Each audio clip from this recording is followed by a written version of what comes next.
நானும் ஒரு 20 ஆண்டுகள் வங்கியில் பணியாற்றினவன்.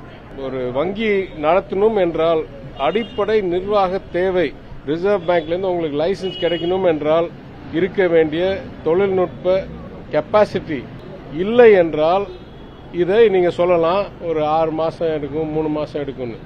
டாக்குமெண்ட்டை கோரி நான் கேட்கிறேன், இவ்வளோ பெரிய ஒரு பொருளாதார நாட்டில் இருக்கிறதுலயே பெரிய வங்கிக்கு இவ்வளோ கம்மியான தகவலை 3 மாசம் 6 மாசத்துக்கு அளிக்க முடியல என்றால் அப்படியே எனக்கு நடுங்குது. அப்ப பேங்கிங் சிஸ்டமே ஒழுங்கா இல்லையான்ற மாதிரி ஒரு பயம் வருது. அதனால உறுதியா அது உண்மையா இருக்க முடியாது.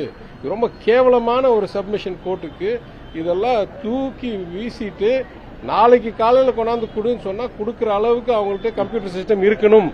இல்லை என்றால் அவங்க வங்கி தொழில் இருக்கக்கூடாது. அவ்வளவுதான்.